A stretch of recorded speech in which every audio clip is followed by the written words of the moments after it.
And welcome to The Factor Uncensored, and thank you for joining us tonight. If your ass is black, or busybody brown and Hispanic, don't apply. That's what many were led to believe after a job posting from a major company. Now, the IT firm called Arthur Grant Technologies has been fighting off negative publicity after a job posting by what they call an ex-employee on LinkedIn earlier this week. Everything on the post looked pretty standard, except for one line. It said only U.S.-born citizens, and that person had to be, quote, white, along with another note saying do not share with other candidates. You damn think? The company has since apologized. Initially, they said a new junior recruiter made the post. The firm changed course shortly after, saying a former employee was behind it. Let's talk about it. Joining me now here on The Factor Uncensored, Bishop James Dixon with the NAACP and the CEO of Boost Marketing, Sherry Handrinos. Glad to have you here both on The Factor Uncensored. So Bishop Dixon, when you first see something like this, your immediate thought? Astonished. I mean, this is 2023, blatant racism broadcasted across all forms of social media and national media. The Arthur Grant Company has a lot of questions to answer, and the answers they've given are not sufficient. But it's amazing to see something like this in 2023 in times like these.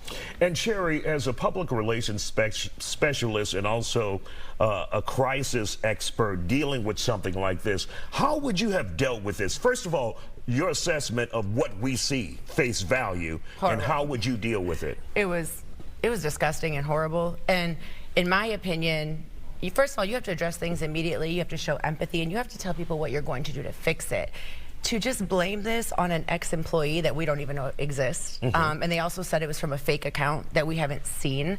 If you're going to release something like that and tell the public, oh no, it wasn't us, you have to show us that, right? You can't just sit here and push it off and say, no, we didn't do it. No, that's not how this works. You know, you have to actually take accountability. You need to show empathy, and then you need to tell us, what are you doing to fix this? You know, because all they basically did, in my opinion, was push this off and blame someone else. Right. They didn't take responsibility, and that's a big no-no in PR. And when you have them say at one point, this is a junior recruiter, then come back and say an ex-employee, right, then that would just put, you know, a lot of confusion in people's mind and doubt on the veracity of your story. Right. We don't know what the truth is now. You know, so when you are, if something happens like this, if let's say that's the truth, I probably don't believe it, I don't think you do either, then you need to address it appropriately. So now you've changed your story twice. You've not shown us any proof of what this really was.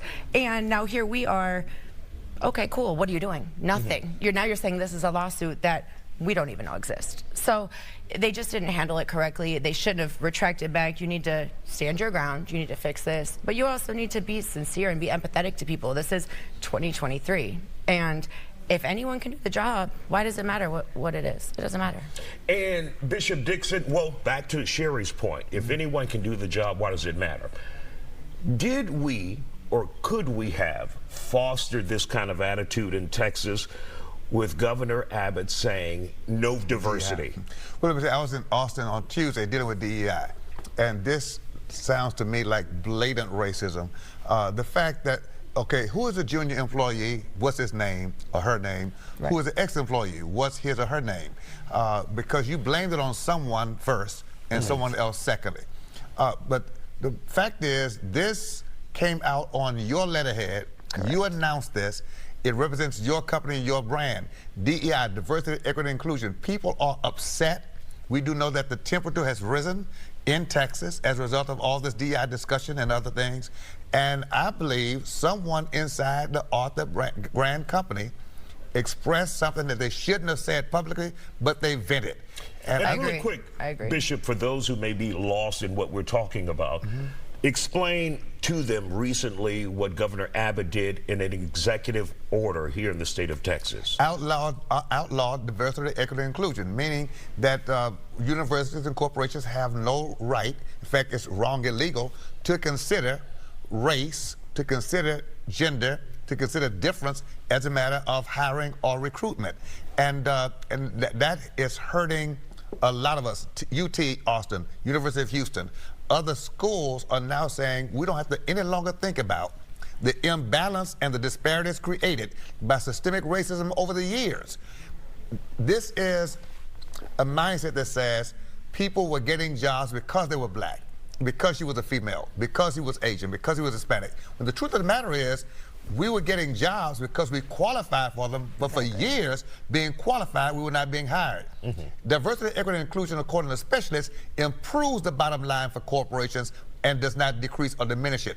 But this notion that this hate, I mean, it's really hate, that says no DEI can be legal or lawful in Texas, that's what's fueling a lot of this animus that's happening, and we'll see more and more of it. And Sherry, was it the wrong move? Was it almost, it felt like pandering when the company said, we're minority owned, why would we do this? So I researched them on this, and I could not find, I did see that the name of the CEO, but I actually could not find who founded the company. So I researched this today, and I was like, well, who are you if you're minority owned? Like, who is this person? And they haven't stepped up either. So if you're gonna make those claims, again, you need to show that. You need to be transparent in a situation like this. And I don't feel like they did it. I did, I tried to find it today and I couldn't find who actually owns and found this company. So yeah, you might have a minority CEO, but that doesn't mean you're minority owned. We don't know. And that doesn't preclude you from discriminating against people. Correct. I can remember a series of reports I did on nightclubs on Washington Avenue. That hits home. And those people, the individuals who own those clubs were minorities, but they did not want blacks or Hispanics or Asians in their club because they felt like if we had white people, then we would be good. We would have the clientele that would bring more business to us. That minority clientele would lower their value and negatively impact their bottom lines in some way. Listen, we're dealing in an era where policies that are not being guided by principle create destructive activity. And it doesn't matter whether it's in a company, a corporation, or a government. If there are policies made and practiced that are not governed by principles like love and equal rights and equity, then those policies and practices are going to lead to destructive attitudes and actions, and vulnerable people will be victims of it. The fortunate thing is they said it, right? We know now how people within that organization thinks. And unless they come back to Sherry's point and do something to rectify it, say we are addressing this seriously and significantly, where do they stand on DEI? That would be the question I would ask. Where does this company stand on DEI in reference to, in contrast to, the Texas governor's position? All right, we want to thank you both. And once again, the company maintains that this was a former employee and that they had nothing to do with this posting. And of course, if we get another statement from them, we will share it with you. Still ahead.